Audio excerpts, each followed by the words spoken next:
Alright, back to what I originally was gonna test. I got stuck doing this for like 2 hours. Really can't figure out anything with the smoke here. Alright, let's go grab these 2 cars that I really want to test to create more realistic tires to be put on the cars if the players choose to, of course. Just like real people are trying to hit you out. Woo! This thing quick. Check out the Motec on this one. This thing actually boogies pretty good. Got past 800, 790, 799 or something like that.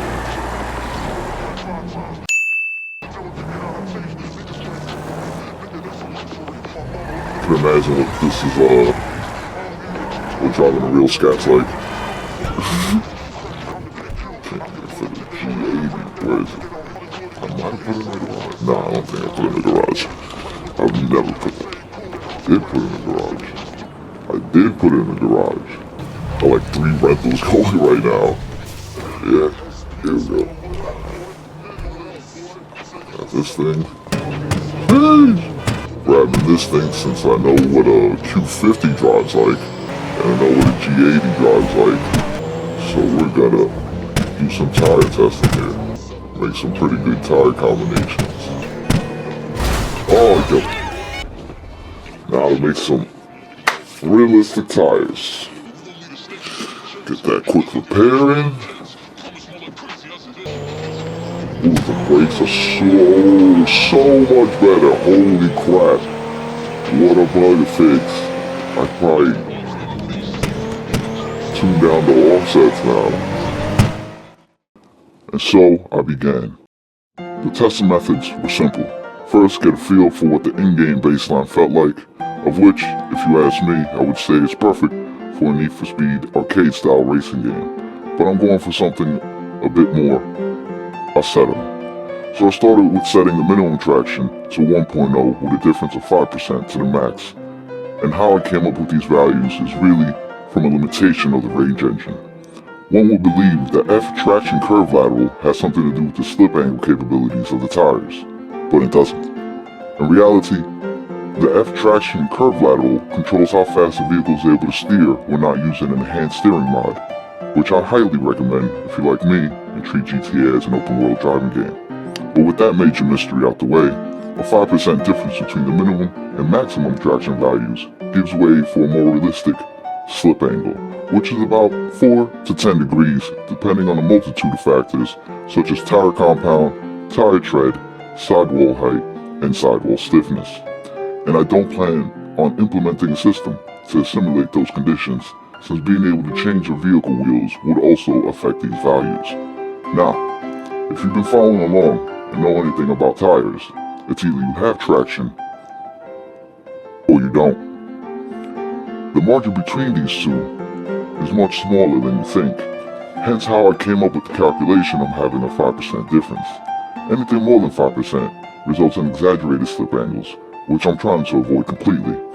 And anything less than 5%, and you'll start to lose the ability to tell when you're on the limit of the grip.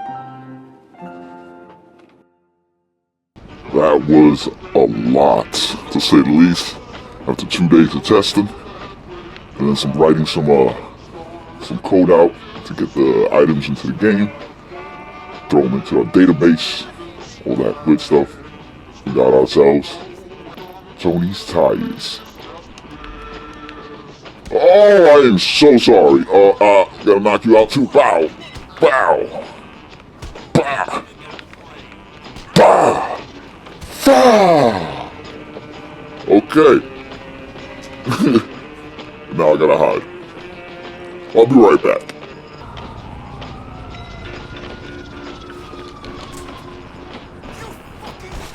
Oh, I gotta go. Hey kids, you wanna live under the bridge? Hey, what's up guys? Sorry I knocked you out before, but I'm here for some tires. So here we are at Tony's Tires after like 2 days of testing and some periodic brakes and some code writing, we got ourselves 23 tire compounds, varying from what feels like bald tires all the way up to pretty much drag slicks. All with a 5% variance to keep that beautiful slip angle going no matter what. And then we have the vehicle default. I already have a couple tires on me, so we're just gonna toss a set on the G80. Then we're gonna head up over to the drift track or something. Show you the difference between this tire and the Eco Hards on the drift vehicle. Now with these tires, the burnouts are a little bit easier, and as you can tell, I fixed the burnout smoke as well too. Even added a little bonus for when you do a burnout. Oh, but it does cause an insane amount of lag if you couldn't tell. So I gotta tone down the particle effects on that one. Let's head up to the track, get a nice little drift in, so I get this render out. One thing I did notice when I was working on the tires,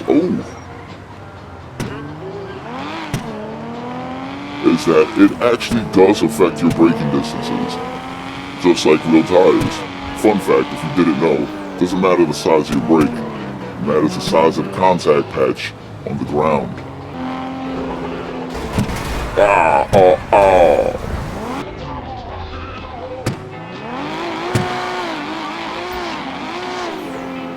And now with the addition of more realistic tires, you get more realistic wheel spin.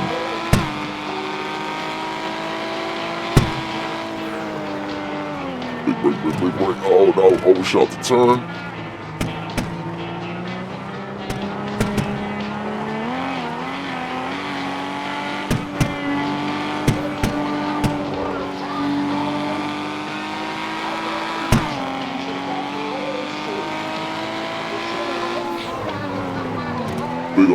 Big on the brake.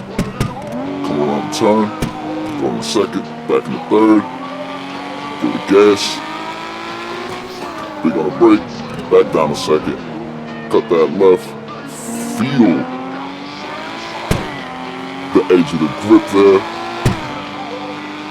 Big brake here. Down one gear. Through the chicane.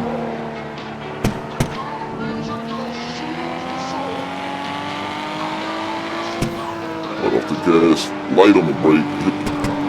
Oh, beautiful.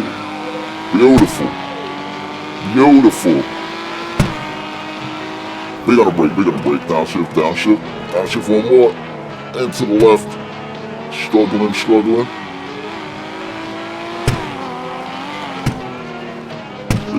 Big right.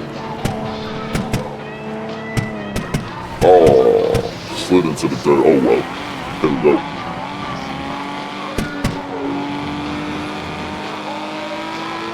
Beautiful. A great lap. Alright, let's pull out a drift vehicle here. Install some Eco Hard tires on this since they provide the least amount of grip. And before you ask, yes, that is a picador. That actually makes a very good drift vehicle if you know how to tune it right. Get yourself a drift angle kit on it.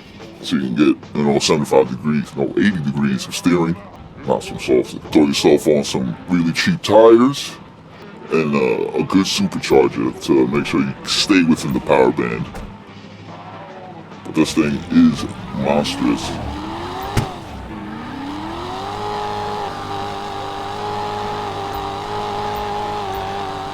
As you can see, we can just keep them tires spinning. Oh! Should've max exhaust. Does my steering wheel work? Hold on a second. We're doing this with a controller.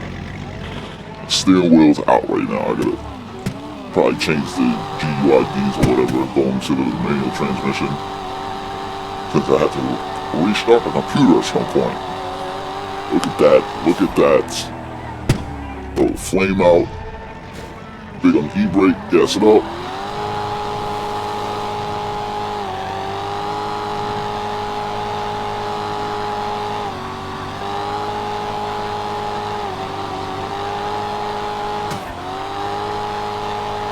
Oof.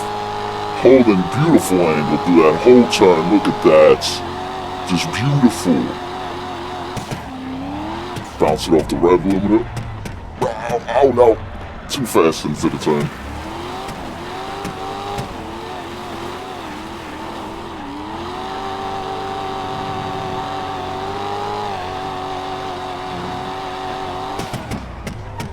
Hold on the brake. Hold on the e-brake. Whip that thing to the side. Let it cruise over the turn. Oh, it's just so good.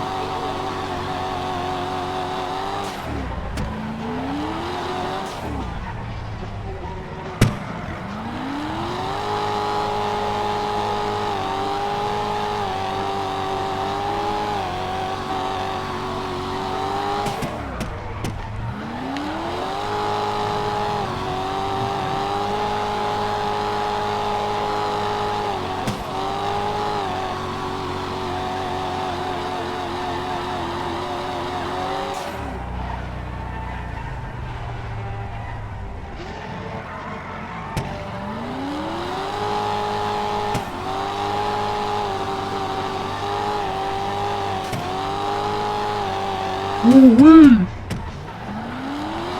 Ooh-wee!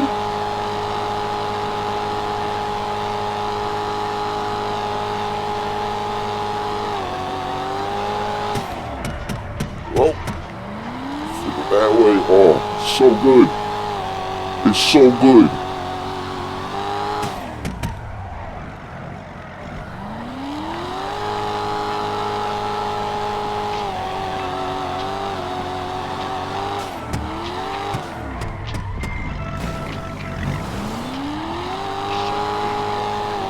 Alright guys, that's it for me.